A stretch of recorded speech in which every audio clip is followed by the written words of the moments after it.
In this video, I am wanting to show you how I do my cleanup for some of my watercolors using the new object selection tool in Affinity Photo, and then how I create some of my greeting cards from the assets that I have from my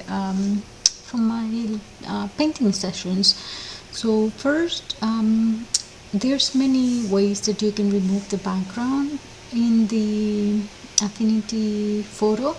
I use regularly the flood selection tool sometimes to just select the background and delete it, or even sometimes it's useful to use this flood erase tool or the background erase brush. But in this video today, I want to show you how I use the new feature, because this feature was released recently, and it's called the object selection tool. It's available in other programs such as Photoshop. It's very useful when you want to select things that are kind of very closed and very tight. And I like it for when I paint things like these that are very close together. And so the first thing I do, with all my cleanup, is I first duplicate the artwork. So just Control J is the duplicate, is the shortcut, and then I create a new layer and I fill it with black so I can see the background. So I just pick the little bucket for the flood fill tool, which is just a bucket, and then I just fill that new layer that I created in between the original one and the duplicated. And then I go to my duplicated, and this is the one that I want to play with. Sometimes I look at how the levels will help. For example, if you see here on this side, I have a little bit of shadow because this page was a little bit bigger than the size of my scanner. So sometimes it does help to go here and get a little bit more brighter. You can redo or you can remove this brightness later on, but sometimes it does help to remove some of that and create a little bit more contrast on some of the areas. So let's see, maybe we can add a little bit more darkness, a little bit more color, and that creates a little bit more contrast, and it does help with that new object selection tool. I kind of like that, so I can just leave it like that and it would help, or I can merge. So I am going to go ahead and merge it so that I have it in one layer, and then let's use this object selection tool, which is the tool that I want to use today for cleaning up my art. Let's see, this one, for example, you just hover over your individual motifs and then you just click on it. The one thing that I notice is, for me, it does take a little bit of time to just do the selection. There's a little bit part, a little bit missing that I see here, but I am okay with that. Don't mind in this specific asset. So I'm going to go ahead and Control X for cut and Control V for paste, or you can also do that by and then escape to deselect, but you can do that. Let's do the next one. So go back to I just hide it so I know that that one's already done. So go back to my first layer and do the selection of this other asset. Everything looks good. It's all green. It has that green kind of lines going over it. So just click on it, and once you click on it, it does make the selection. It does a pretty good job, so I like that. And so I show you the shortcut. It's Control X because I'm using a PC, and Control V for cut and paste, but you can just go here also in the edit, cut, and then edit, paste, and it does the same thing. So I escape to deselect, and then I hide it. Then go back to the layer. Let's select this one quickly. Okay, I like that it does a really good job, and then I don't have to worry too much. So, and then Control X and Control V, and escape, and the next one. Like on this one, see, for example, here has a little bit of a dip. Sometimes I don't mind and I know how to fix it, but if you want to add to that selection, you can use Shift and then just hover over it, and then it'll give you a little bit better selection as well. So I'm good with that. It looks good. And then maybe even to refine, let's do a little bit hit Shift and then just click on select this other. Sometimes it's not like big enough to notice the difference. So I'm good with this one. Or another option here, if you want to include that little bit of color over here, you can go over to the selection, the freehand selection tool, and then with the Shift you add. So I want to add a little bit more to this selection, and then it's also smooths it out a little bit. And let's do that since we're already here. We can do it over here, and it adds to that selection, and it looks good to me. And then Control X and Control V for cut and paste, and then move on to the next one. Let's do this flower. Go back to my object selection tool. One thing I notice also, it's a little bit it's a new feature, so sometimes it's a little bit slow, but it does a good job on selecting. So I use it when I have tight items that are motifs that are very tight. Okay, so it looks like it's I have a few areas where I want to select a little bit more, like right here in this area. And let's see if I just hit Shift and it would recognize that. It does. Sometimes it does, sometimes it doesn't. Let's see, it adds a little bit, but it's still not great. So what I do is I go back to my object selection tool, hit Shift, that helps add, and then I can add this other section here, and I think I want to also add a little bit of this here, and okay, and then I Control X to cut and Control V to paste. Escape. Let's move on to the next one. There's quite a few, so I'm not going to do the roses in this video, but the process is going to be the same. So hide that one for a moment so I know, and then let's go to the object selection tool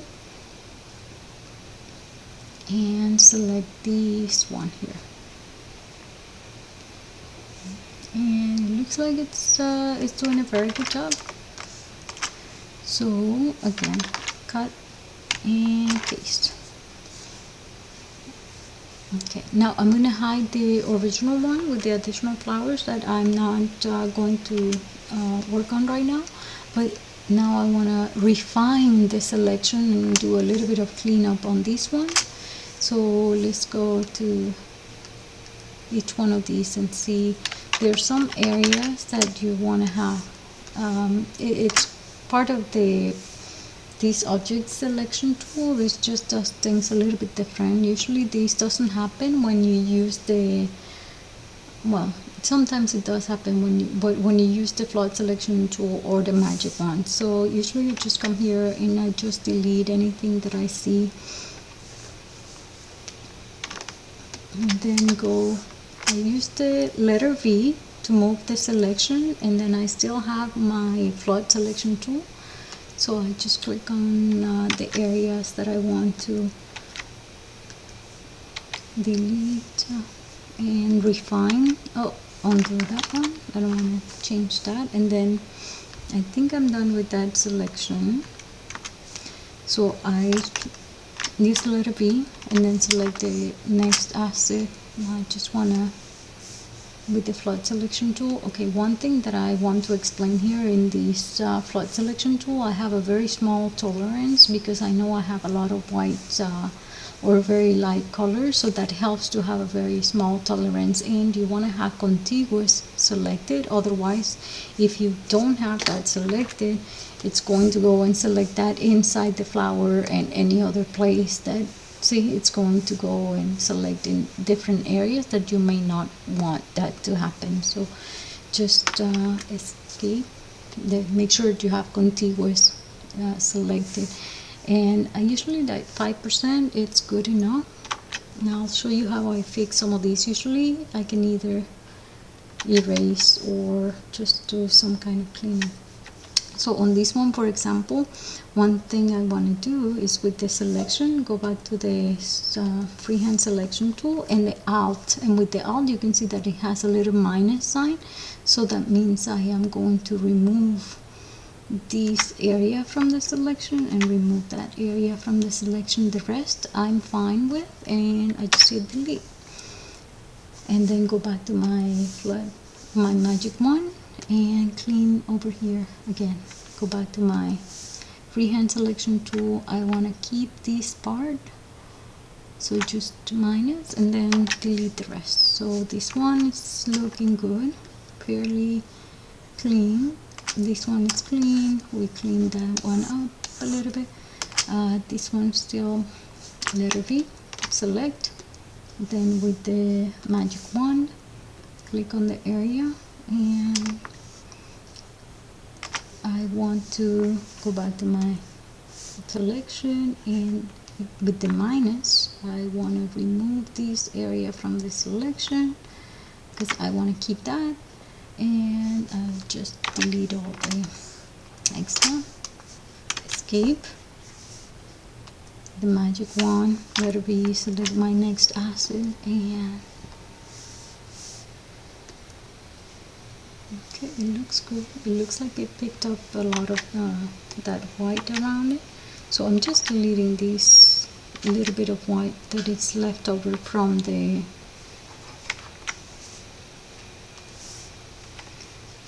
object selection tool. I think there's still a lot of room for improvement on that tool, but it's still a lot better and a lot less cleaning than some other alternative methods, like using the background erase tool or even using the this magic wand early on.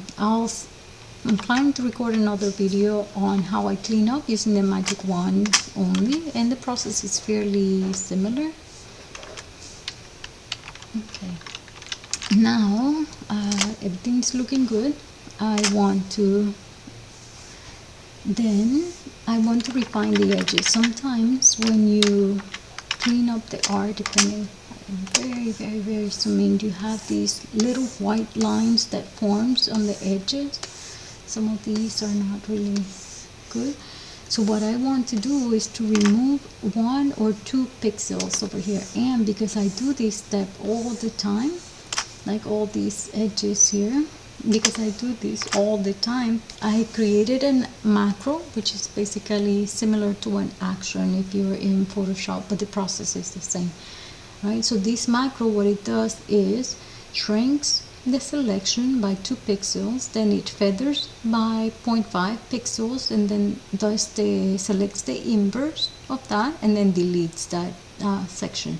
You can do all these from selecting, and then select, shrink and grow, feather. All the options are here: shrink and grow, feather, smooth, etc. So I like efficiency in my process because I do these a lot of times, because my preferred method is to paint by hand.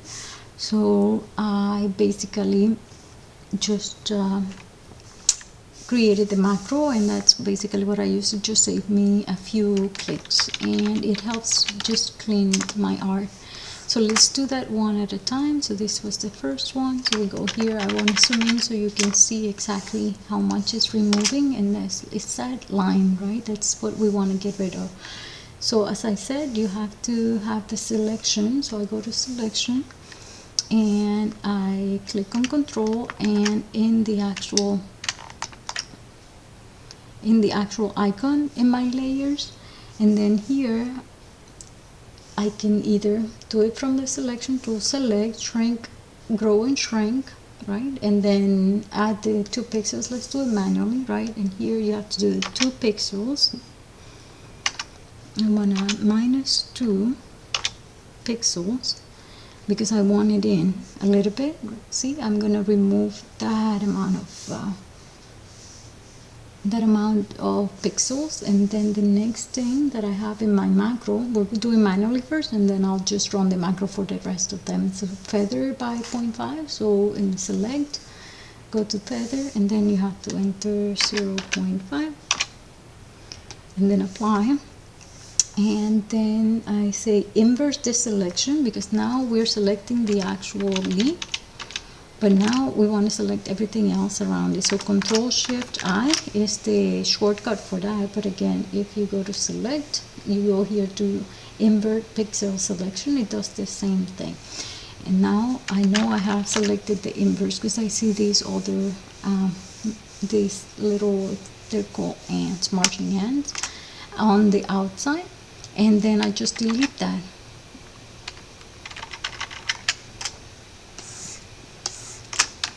So I hit delete without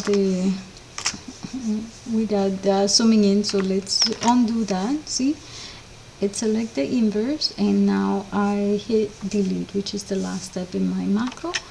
And as you can see, remove that line. Okay, and now I have a cleaned up. There's some areas that I may want to clean out, some of these fuzziness around the edges. Sometimes I like to clean that up, but for now it looks good. So now we already did that manually, so I'll do the same on the for the rest of the assets. So on this one, select the layer, make sure you're on the layer selection, control, click on the actual icon of it, and then you'll see the selection. I want to zoom in so you can see how the macro works, but it does exactly the same thing that we just did manually. So for example, here you can see how much it's going to remove a little bit. Oops, can't do that. Okay, so here you can see, we'll run the macro very quickly. Shrink by 2 pixels, feather by 0.5, inverse, and delete. So it did that, and then it cleaned up a little bit around the other area. So this looks good. I didn't have to go to all the layers and select. So go to the next one, control, click on the actual icon in the layer, run my macro, done. Go to the next one, control, select, go to the macro, that one's done and clean. Go to the next one, control, select, run my macro, okay, and that one's done. And then the last one, click on it, make sure you have loaded the selection and run the macro, and looks good. So everything looks good.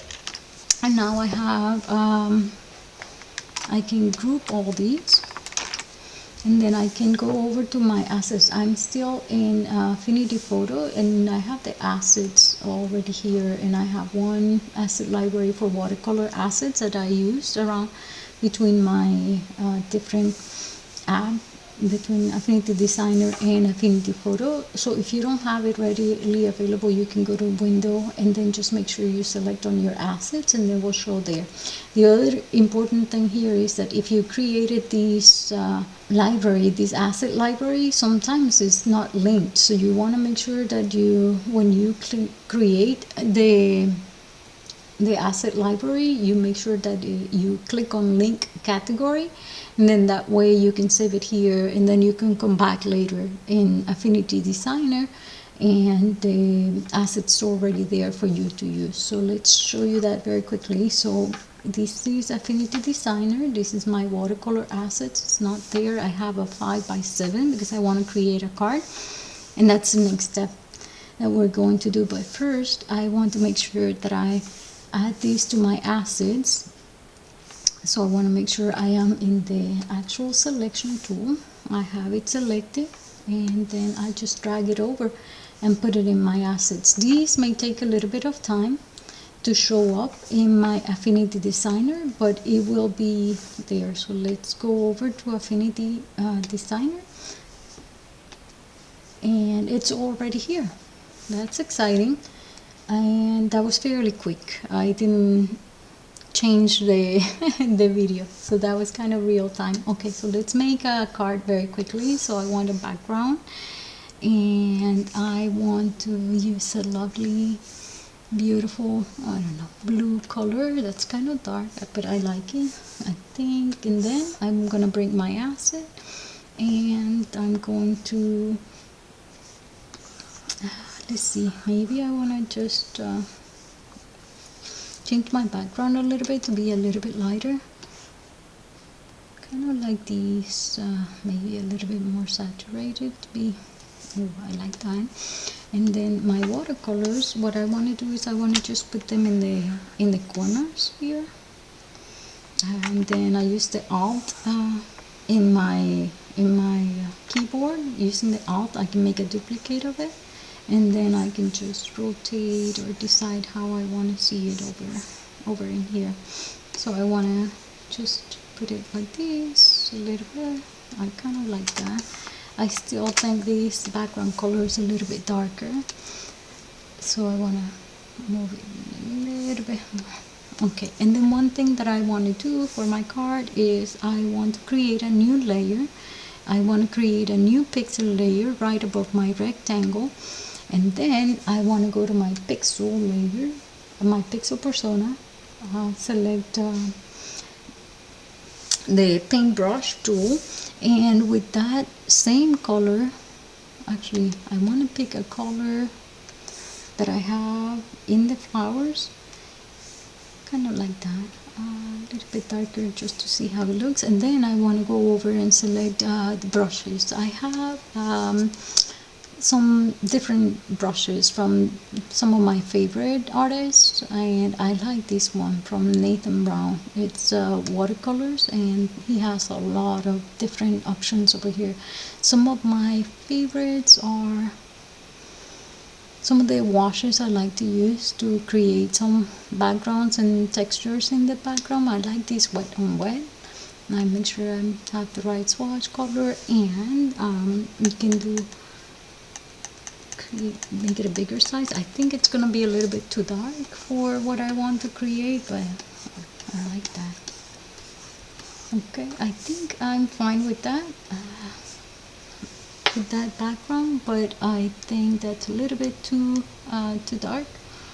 I can get it a little bit. I can reduce the opacity, or I can try. Usually, some of these options are very pretty. That's a little bit too dark. Linear burn. I like linear burn. Sometimes I like some of the light ones. It's not gonna make a lot of difference for here. That's interesting. I like the overlay. Sometimes some of these are interesting, but right now I kind of like this linear burn. I like that. I think I want to add a little bit of darkness over here and darkness over here. And then I want to lower the opacity a little bit. And once you lower the opacity, you can add your own sentiment, and that's it.